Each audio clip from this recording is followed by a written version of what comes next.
Well, first of all, the war is not over. And that's something that is not widely believed here. You know, Trump and his friends on Wall Street and in the media have been very successful in manipulating the markets and the population by saying every other week, we're close to a deal. The war is going to end. Things are going to get better and so forth. It's all nonsense.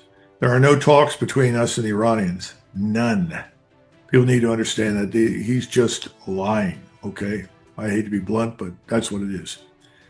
And this war is going to go on. Now, I have been told that they have flown in a number of additional jet fighters, and I'm beginning to hear that you've got every B-52, B-1 and B-2 bomber that they can load up and ship out to fly strikes on standby to do so. So my perception is that they utilize this time to reinforce their position because remember, after the last round, a number of aircraft were released and sent back to the United States along with crews. And so the perception was, well, I guess we're going to have an agreement. And secondly, you'll recall that Donald Trump, when he was in Paris at Versailles, he was presented with the 14 points and he signed it and everybody clapped. And he said, well, I don't want to be Herbert Hoover and responsible for a global depression. And all of us said, you know, thank God someone has gotten to Donald Trump. He's figured it out. That turned out to be wrong. So I think we're headed into another round. And I think he's going to try and do what he said, which is a massive, massive punch that he hopes will unhinge the regime. We say regime, I'll just say government. And I think the Israelis are pushing this very hard. Remember, he was put into office by Zionist billionaires who paid for his election. They now have, as I found out this morning from Larry Wilkerson, they've got two funds, one about 140, 150 million, the other $750 million. And this money is to be used to destroy anyone who will not support Israel and to support anyone who will. So that's where we are. And I think the people that have paid for everything want him to honor the payment. Now, that doesn't mean that he's immune to what I call the gambler's fallacy. And the gambler's fallacy here is obvious. We just have to throw everything we have. We got to hit all of those targets. We have some new ones and we'll knock them out. Okay, well, we've heard that before. I don't think so. But that's where we're headed. I was going to bring this up later, but you mentioned market manipulation, insider trading. I'm wondering what you make of that, because a huge part of this war seems to involve moving markets through announcements or tweets or social media posts by the president. We've seen both the broad market and especially the energy market be very affected when it looks like peace is on the table. The oil market falls, the broad market rises, and then when it seems the war is back on, it reverses. And it seems like there are insiders making an awful lot of money who know in advance when these announcements are coming out. Do you see that as kind of strangely an integral part of this conflict for the Trump administration and the insiders involved? I think it's a benefit of the conflict. It's something that he's used to enrich himself and his friends. You also have to look at who are the people that own the media. I mean, Larry Ellison is one of your key Zionist billionaires. It's paid for all sorts of things for Trump. He controls much of the media. You have to go through all the people that control. They're all on the same team. So if you go on Fox News or MSNBC Business, doesn't matter. What are they going to tell you? They're going to tell you what Trump wants you to believe because that's what they want you to believe, because they want this war. They're also behind the war in Ukraine against Russia. I mean, this is not new. It's the same groups of people that are prosecuting this. In fact, I was looking at my own experience during the Kosovo air campaign, and it dawned on me we had something very similar then with the same kinds of people, some of whose descendants, believe it or not, like Tony Blinken, have shown up later to push war with Russia or push war against Iran. And the Congress is essentially bought and paid for. They're not going to stand up and present any resistance. So I think the world is his oyster at the moment. And I think what he's trying to desperately do is rescue himself from ignominious defeat. And he's not prepared to retreat. and admit that he's being defeated. That works, of course, to the advantage of the Israel lobby and everybody else who wants war. Now, the closure of the Strait of Hormuz seems to be ongoing. The Strait of Bab el-Mandab also appears to be at risk of closing. For most in the West, we haven't really felt this dislocation in supply chains, at least not fully yet. Do you think there will come a moment where perhaps all at once we start to see the effects being felt in terms of empty grocery store shelves, shortage of gasoline at the pump, and the sudden spike in price inflation? The answers are yes and yes.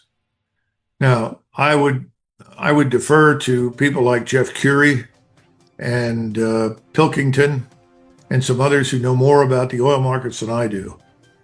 But I think Jeffrey Gundlach, Luke Groman, and others will all basically tell you the same thing. What Trump has done by manipulating the markets is postpone a lot of the pain. Now, we still have a rise in prices for things. And I was just down in Wilmington, North Carolina, and I was able to track the rise in prices in different places. It's obvious. It was much more expensive to buy gasoline up where I am near Washington, D.C., than it was in Wilmington, North Carolina. But the point is the prices are rising, yes.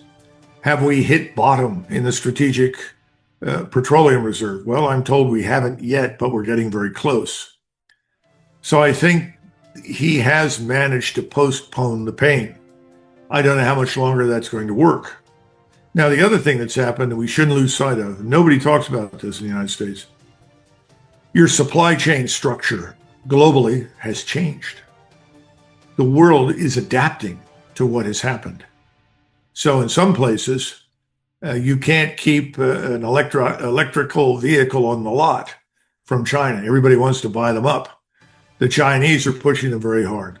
That's all designed to reduce your reliance on petroleum. They're also buying a lot of coal. They're very interested in coal that is low in sulfur and puts out a lot of heat. We've got that in great volumes in this country. We should be making a killing on coal. I don't know if we are or not.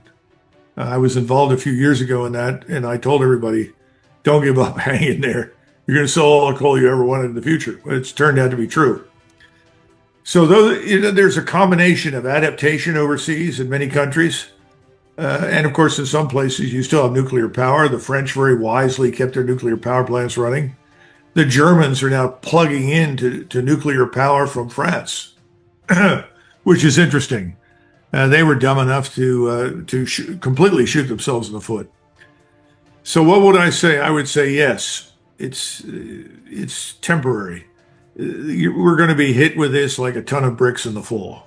That's my prediction. Do you have any thoughts on the gold market here? Because we saw both gold and silver sell off in the initial start of the war. They've corrected quite considerably since reaching all-time highs earlier this year. And on today, we're recording this on August 5th. We are seeing both metals start to rise quite dramatically in one day. Of course, one day's price data does not mean anything. But again, the metals have kind of followed the war narrative in the same way that the broad market has, rising when it looks like there could be peace, or when Trump says there's going to be peace, falling when the war is back on. What do you make of that, and your overall thoughts on the gold market here? Well, let's keep in mind that the cost of oil that's coming off the ship right now in a barrel is $140 per barrel. So it's not the paper price that Wall Street promotes. It's already $140 a barrel. Now, when you go into the gold markets, I think we have to understand that you're 100% correct. Those markets have tended to follow the larger commodity herd in terms of not really recognizing or acknowledging yet what's really going on. The question is, what is the mechanism that drives it? Okay, the gold issue. So let me take a stab at that. First of all, I would urge everybody that has time to take a moment and go to Gareth Soloway's website. Gareth Soloway is a very solid trader, and that's a big advantage. You got lots of people like me and others who different backgrounds who sort of prognosticate from the bleachers. But he's in the arena, and he has some interesting things to say.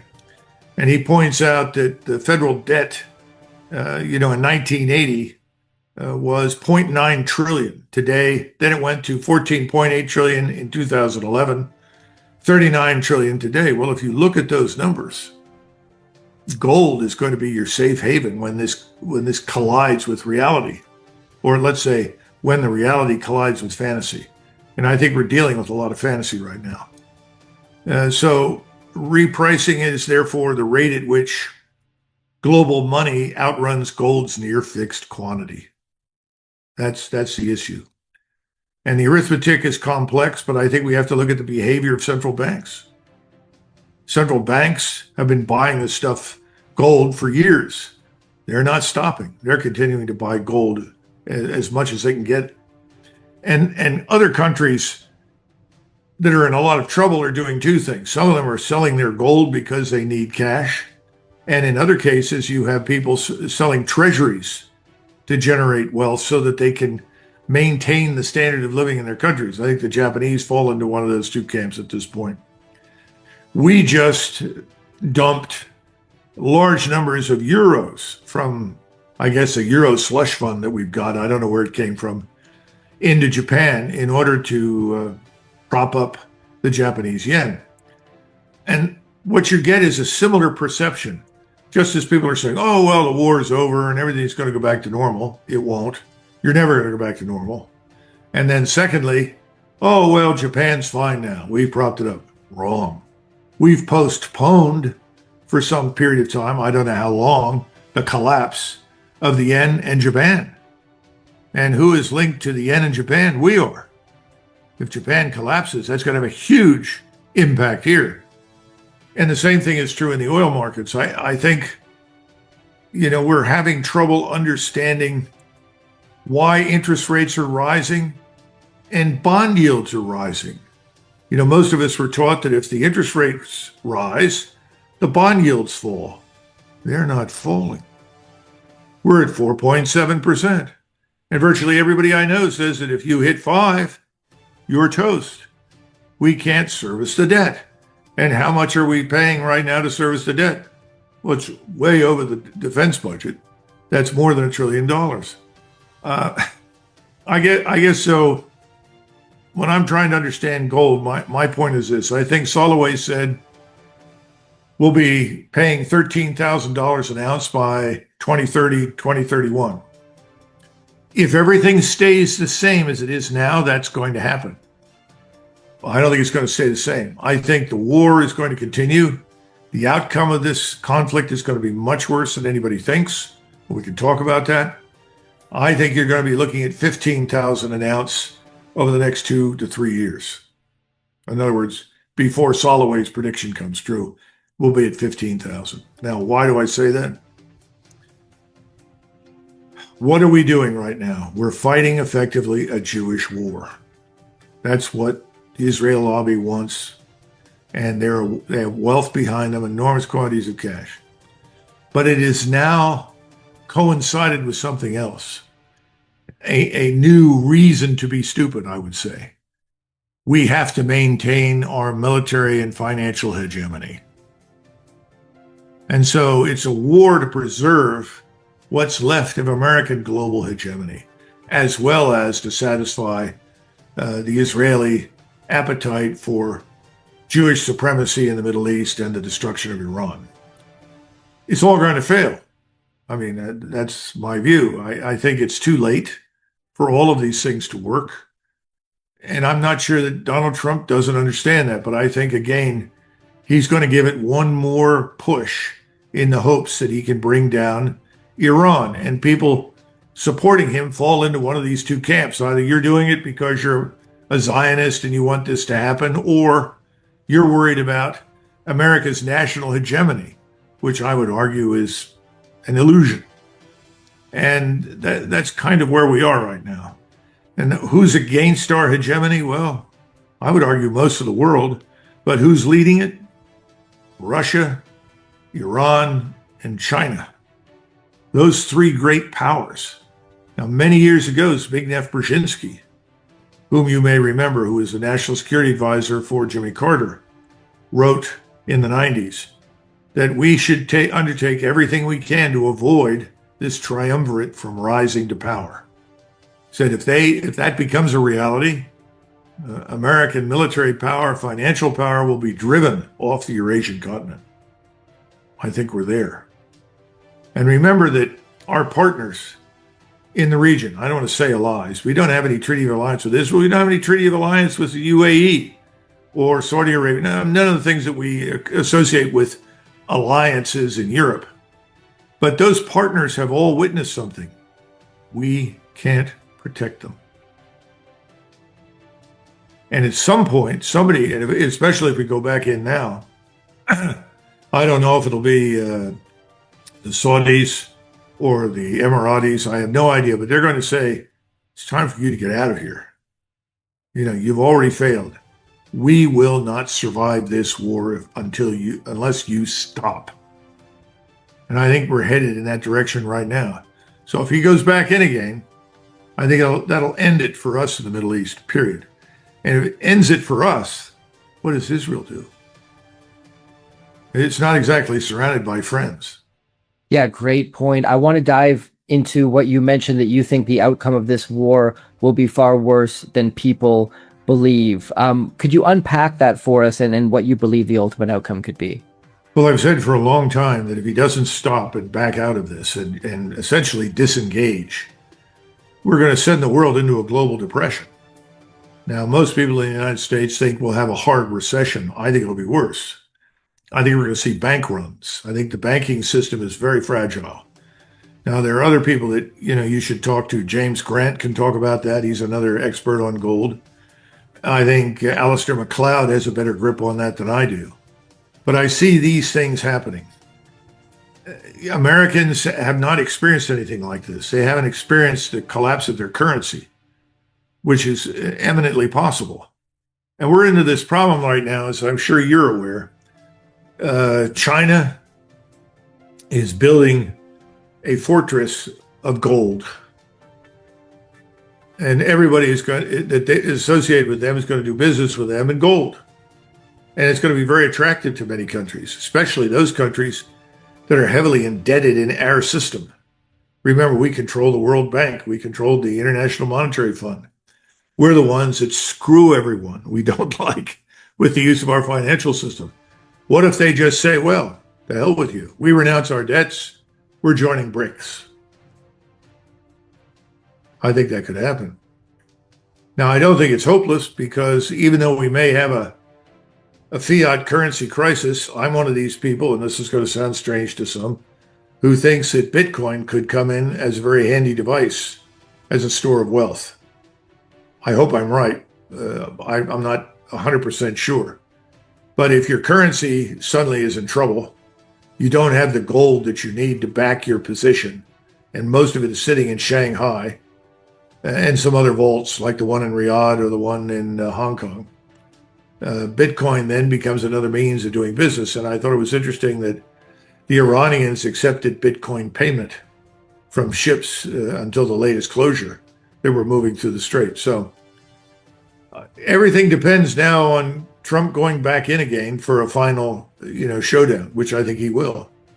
Now, the other thing that's going to happen, it's going to be tough on us, is that our military power is going to be painfully exposed as not being what it's cracked up to be.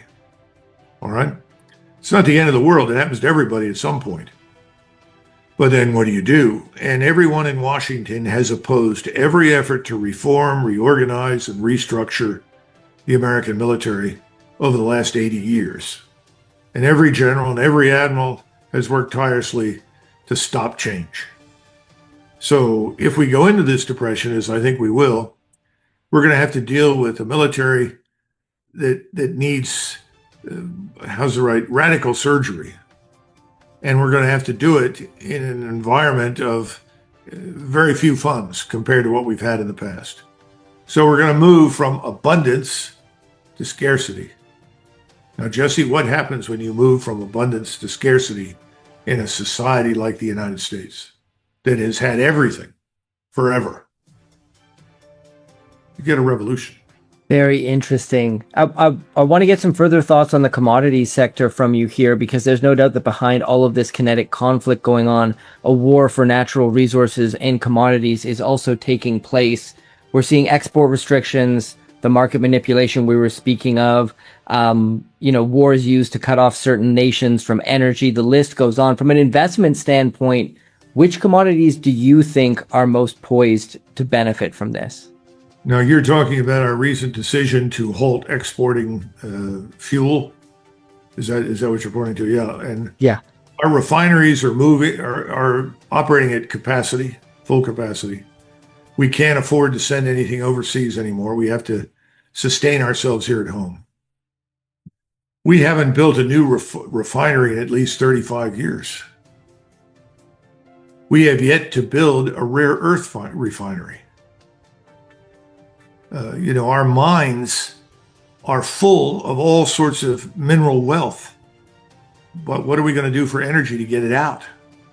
And once we get it out, how do we refine it? We've been sending things to China.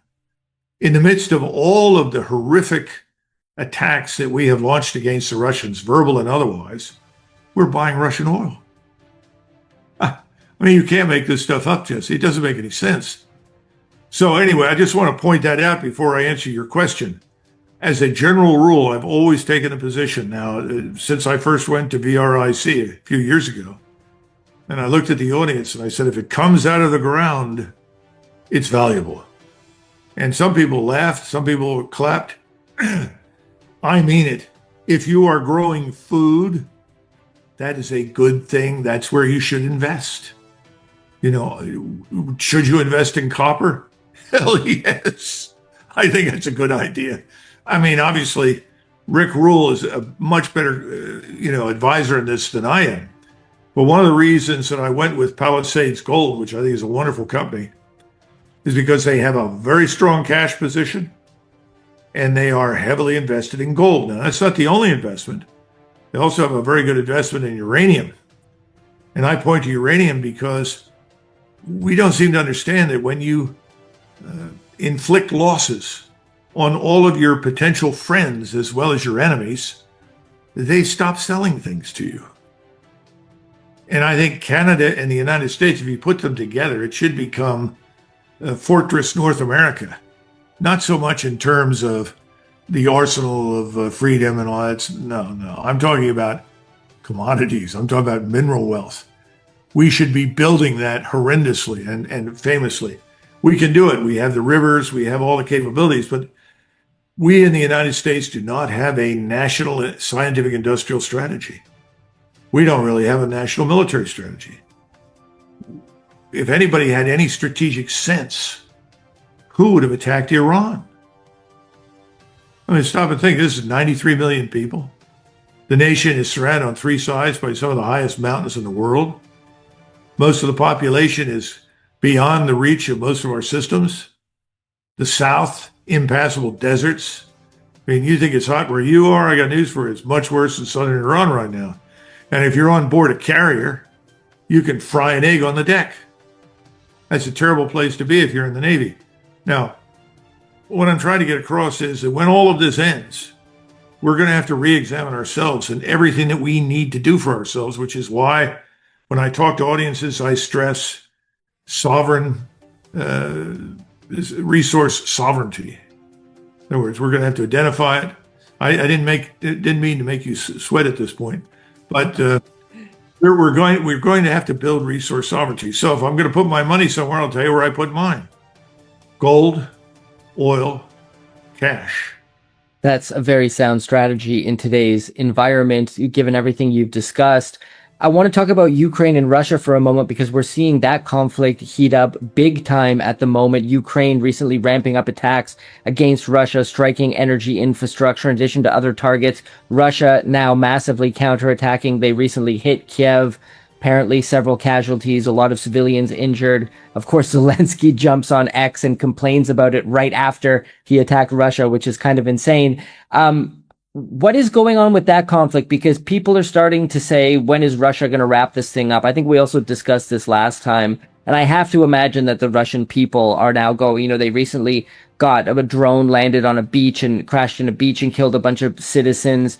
There was a bomb at some sort of restaurant, I believe, the Russian general was attending, where some civilians were either taken out or seriously injured. When do you think this thing ends? Is the strategy here to draw it out for longer, to drain resources from Ukraine in the West, or is the Ukrainian military and their capabilities just stronger than everybody thought? Now, I think it's a very important question. I would say a few things. Just as the Iranian population is furious and is telling the government, don't negotiate. I mean, nobody in Iran wants to negotiate except people in the government. They would, I think, under certain circumstances. You have the same thing in Russia. The Russian population is furious. They would like to see Ukraine smashed to pieces, effectively annihilated on the European continent. That's how angry they are. Putin, despite all of the demonization and the horrible things said about the man, has been probably the most moderate voice in the country, arguing, look, when this ends, we want to do business with our European neighbors, with the United States, with everyone. Sounds good to me. I happen to agree with that. That's my view of us. That's what he's saying. People are saying, oh, the hell with that. Crush these people. So what can the Russians do? The Russians have more than 1 million men in the Russian army. Look at the Russian army today compared to what existed in 2022. It's amazing.